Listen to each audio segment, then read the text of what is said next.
नमस्कार, मैं हूँ डॉक्टर पायल रघुवंशी।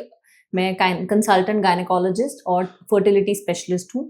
बहुत सारे पेशेंट्स अमूमन ये जानना चाहते हैं कि उनका फर्टाइल विंडो क्या है, यानी प्रेगनेंसी आने के लिए उन्हें कब संबंध रखना है या कब सेक्सुअल इंटरकोर्स करना है। तो इस वीडियो के माध्यम से हम जानेंगे कि वो कौन से दिन हैं जिसमें माहवारी के वो कौन से दिन हैं, महीने के वो कौन से दिन हैं जिनमें संबंध रखने से प्रेगनेंसी आने का चांस बहुत ज्यादा होता है। सबसे पहले यदि आप कंसीव करना चाह रहे हैं तो अपनी मेंस्ट्रुअल साइकिल को रेगुलेट करें, यानी मेंसेस आपके यदि रेगुलर हैं, ये वीडियो उन लोगों के लिए है जिनका मेंसेस रेगुलर है, यानी हर महीने 28 से 30 दिन में उनके मेंसेस आ जाते हैं। कभी कभी ऐसा हो सकता है कि आपके मेंसेस हर 21 दिन में रिपीट हो रहे हैं, तो आपकी मेंस्ट्रुअल साइकिल की लेंथ 21 डेज है। अब रेगुलर मेंस्ट्रुअल साइकिल कब कहेंगे? जब भी किसी महिला के माहवारी 21 से 35 दिन में फिर से रिपीट हो रही है तो उसे हम रेगुलर मेंस्ट्रुअल साइकिल मानते हैं। मतलब यदि किसी महिला के हर 22 दिन पे मेंसेस आ जाते हैं तो उनकी मेंस्ट्रुअल साइकिल की लेंथ 22 डेज है। वहीं किसी महिला की यदि माहवारी हर 30 से 32 दिन में रिपीट हो रही है तो इसका मतलब है उनकी साइकिल लेंथ 32 डेज की है। क्यों हमें मेंस्ट्रुअल डेट को याद रखना है?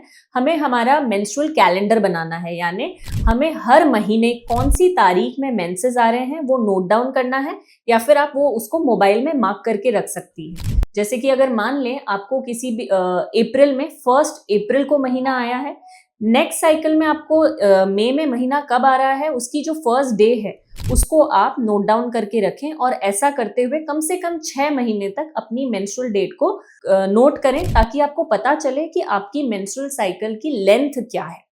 अब हम जानेंगे कि मेंस्ट्रुअल साइकिल की लेंथ के हिसाब से आपका ओव्यूलेशन यानी एग रिलीज वाला जो प्रोसेस है वो कब होता है। यदि किसी महिला की मेंस्ट्रुअल साइकिल की लेंथ 28 दिन है तो 28 दिन में से आपको 14 दिन माइनस करने हैं, सब्सट्रैक्ट करने हैं।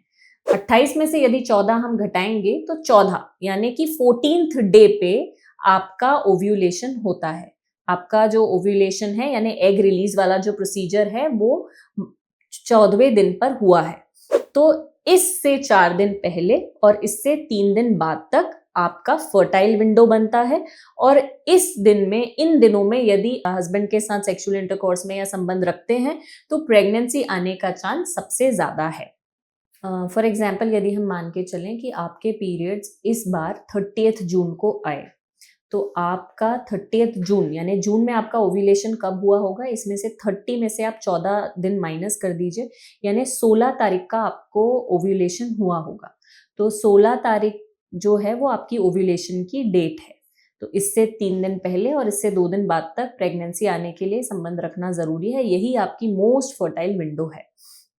तो इसी तरीके से आपको आपका ओव्यूलेशन ट्रैक करना है।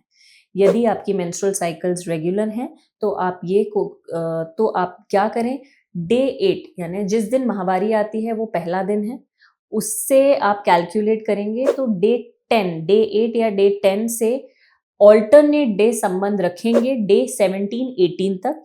ये आपका फर्टाइल विंडो होगा, और इस समय यदि आप ट्राई करते हैं तो प्रेगनेंसी आने का चांस सबसे ज्यादा है। लेकिन यदि आपकी जो फ्रीक्वेंसी ऑफ इंटरकोर्स वो कम है या आपकी ड्यूटी आवर्स रात में अलग होते हैं तो उन पेशेंट्स के लिए आप ओव्यूलेशन ट्रैकर करके एक ऐप होती है, ओव्यूलेशन ट्रैक करने के लिए ओव्यूलेशन किट्स आती हैं जिन्हें हम LH किट्स कहते हैं, उनकी हेल्प से भी आप आपका ओव्यूलेशन ट्रैक कर सकती हैं। और जो आपका ओव्यूलेशन डे है उससे 2 दिन पहले और उसके 2 दिन बाद तक आप ट्राई करें, तो ये आपका मोस्ट फर्टाइल विंडो है और इसमें प्रेगनेंसी आने का चांस सबसे ज्यादा होगा। ये जो वीडियो है ये सिर्फ उन पेशेंट्स के लिए है जिनका मेंस्ट्रुअल साइकिल रेगुलर है, यानी 28 से 30 दिन में उनके पीरियड्स रेगुलरली आ जाते हैं। तो ये फर्टाइल विंडो सिर्फ उन पेशेंट्स के लिए है। यदि आपके पीरियड्स इरेगुलर हैं तो आपका फर्टाइल विंडो डिफरेंट होगा, वो हम दूसरे वीडियो में फिर से एक्सप्लेन करेंगे। आशा करती हूँ आपको इस वीडियो के माध्यम से ये समझ आया होगा कि ओव्यूलेशन क्या होता है और कब वो समय होता है जब आपको साथ में रहना है प्रेगनेंसी कंसीव करने के लिए। Thank you.